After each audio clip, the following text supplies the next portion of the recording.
So, hi everyone! Welcome again to my YouTube channel. And gusto ko lang i-share yung naging experience namin sa paghahanap namin ng bahay. Just to give you a short story kasi hybrid kasi yung work ko. So, 2 days sa office tapos 3 days na work from home. So, dito kami sa Makati nagre-rent and alam naman natin dito sa Makati, mahal yung renta, tapos maliit lang yung space. At the same time, dito sa naupahan namin, bawal mag-aircon, and then mahirap din yung internet. So, yung ginagamit ko pag nag-work from home ako, naka-prepaid lang ako.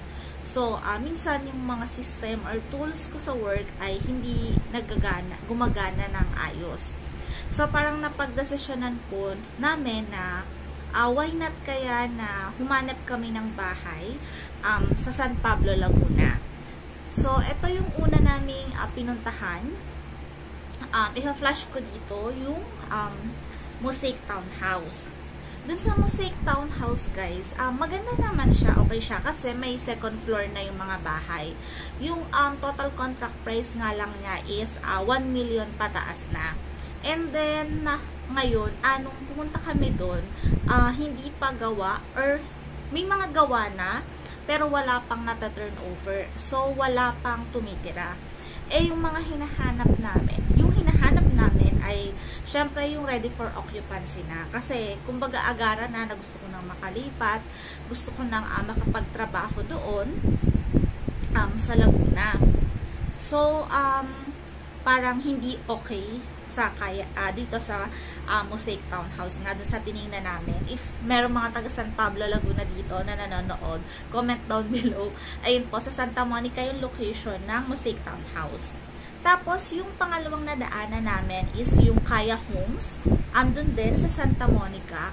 Kaso, wala pa talagang naitatayo. Parang dinedevelop pa lang yung lugar. Mapuno pa lang siya, ganyan. Parang naglilinis pa lang ng lugar. So, yung magiging possible na turnover dun sa Kaya Homes ay siguro by 2025 or 2026 pa. So, hindi na siya pasok din sa options namin. Sa option or sa pwedeng kunin. Although, ang maganda kay Kaya Homes, dun sa nakita namin mga price list, 5,000 reservation, tapos parang 20,000 lang yung down payment. And then, ilolo na lahat sa pag-ibig. So, hindi magiging mabigat yung down payment para sa amin kung doon kami kukuha. Yung nga lang, ang tagal pa. And yung Kaya Homes din is may second floor na. Maganda. Sa mga nakikita ko, yung mga gawa na doon sa Candelaria na Kaya Homes is mukhang magaganda. May second floor. And then, yung harapan malawak. Tapos, parang meron ng konting pader dun sa harapan mo. So, parking area mo, ganyan, parking lot. So, maganda sana, kaso yun nga, ang tagal pa. So, hindi siya pang sa amin. And then, dumiretso pa kami. Marami na kasing subdivision dun sa Santa Monica, sa San Pablo. Nakaabot naman kami dun sa isa pa naming balak puntahan talaga, yung Santa Monica Homes. So, dito sa Santa Monica Homes, may mga RFO na, may mga na-turnover na, kasi nakita namin may mga nakatira na. Pero, konti pa lang sila. So, ipa-flash ko rin ang picture and video ng Santa Monica Homes. Lahat ng unit nila ay pare-pareho. Row houses na loft, na may loft siya. So, loftable siya. And then, napansin ko, okay yung bahay. Okay naman siya. Kasi parang 36 square meters yung pinaka mga inner lot. Tapos, 27 square meters yung floor area. Kasama na yung loft. Okay naman yung pagkakagawa. Ang hindi lang siguro namin nagustuhan doon ay maliit yung space sa una. Tapos, parang hindi siya tabi ng daan. Parang mas malawak yung space dun sa mga likuran kaysa sa unahan. Which is, kapag may sasakyan ka, parang motor lang yung kakasya. Kasi parang pathway lang. So, magiging maganda kung ang makukuha mo dun ay yung mga end unit. Kaso, wala naman ang available na end unit. Ang available na lang lahat ay inner unit. So, pagdating naman dun sa kanyang total contract price is 750,000. So, affordable siya. Kasi yung hinahanap lang din kasi sana talaga namin is yung affordable namin, yung kaya namin. So, nung nakita namin, yung price niya, ang laki ng down payment. Parang kailangan mong maglabas ng 255,000 and 277,000. Kasi dalawa yung financing mo or mode of financing nila. Isang in-house, pwedeng sa kanila mo bayaran, which is maganda. Kasi kapag ayaw mo nang mag-asikaso ng mga requirements, especially ang daming requirements sa pag-ibig, diba? Tapos may mga seminar pa. Kapag in-house, direct ka na kasi sa developer, dun ka magbabayad, and yung requirements ay hindi ganun kahirap hanapin. Tapos, kapag in-house financing ka, 15 years lang, yung pinakamatagal na pagbabayad mo. And yung monthly amortization ay 5,000 plus, parang 5,900. Siguro sabihin natin mga abot ng 6,000 in 15 years, monthly. So, okay na siya, kasi in-house ka, tapos 15 years lang. Tapos, kung ipapag-ibig mo siya for 30 years, 3,000 plus lang. So, parang, ayun, naku-convince na ako na kumuha kami sa Santa Monica Homes. Kasi parang sabi ko, yung mode of financing ay kaya, maganda, kasi nga, pwede kami mag-in-house.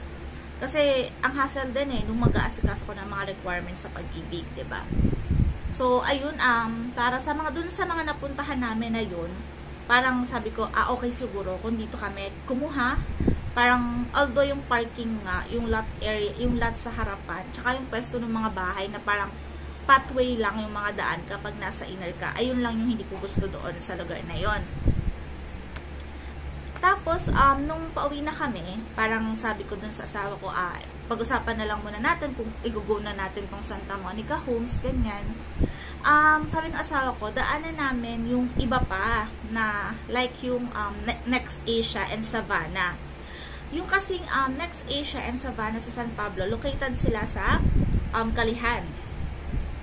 So, parang sabi ko sa asawa ko, wag na kasi sobrang mahal doon. Sa mga nakikita ko kasi sa mga post, yung mga bahay nila is pang million, 1.5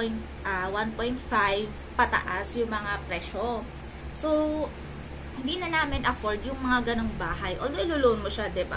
Malaki na yung mga magiging monthly amortization ng mga ganon. Nasa 10,000 na, 9,000 na. Hindi na afford. Sabi ko, wag na tayong sayang ng oras na pumunta doon. Kasi, parang hindi naman tayo kukuha. Although maganda, diba? Siyempre, nagtitingin ka na rin naman ng bahay. Bakit nga naman hindi mo tingnan yung mga bahay, mga subdivision na yun? So, una yung Savannah, hindi na kami pumasok. Kasi, kita mo naman sa labas, talagang malalaki yung bahay. And, mga pang OFW, pang mga seaman. Pag mamalaki yung sahod talaga. And then, katabi nun yung Next Asia. So, pumasok kami kay Next Asia. Tapos, tinanong kami kung may agent kami nakausap ng guard, ganyan. Sabi, may nakakausap kami, may nakaka-chat kami, ganyan. Tapos, tinignan lang namin yung model house. So, yung model house na napasukan namin is, yung townhouse nila, yung may second floor na. So, alam ko naman na million yung presyo nun. So, parang, di ba, hindi na talaga para sa amin. So, dumating yung mga in-house agent ng Next Asia.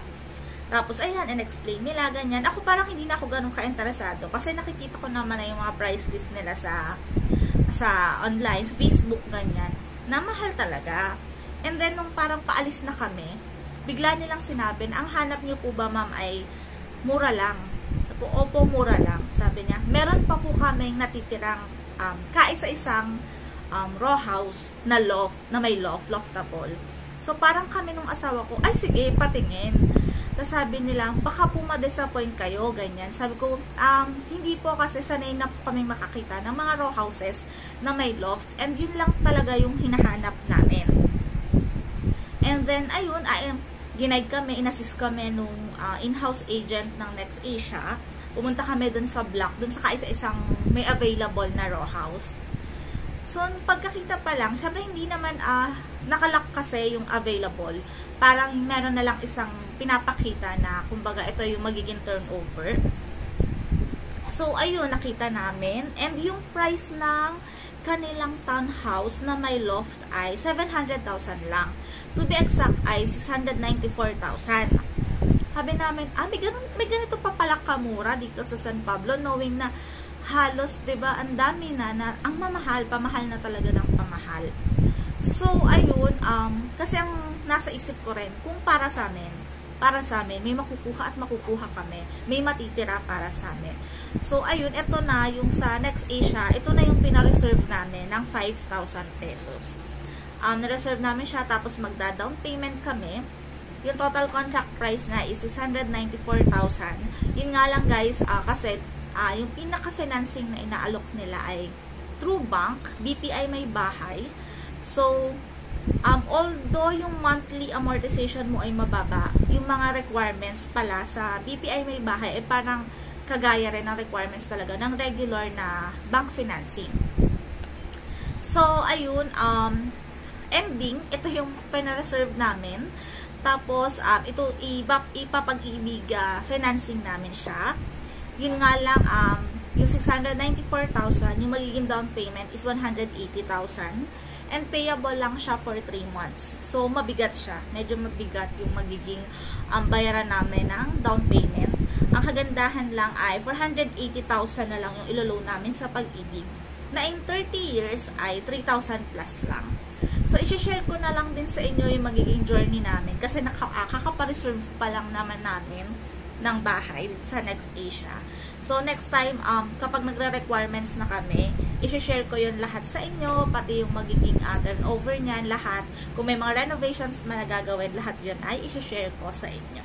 So, yun lang for now.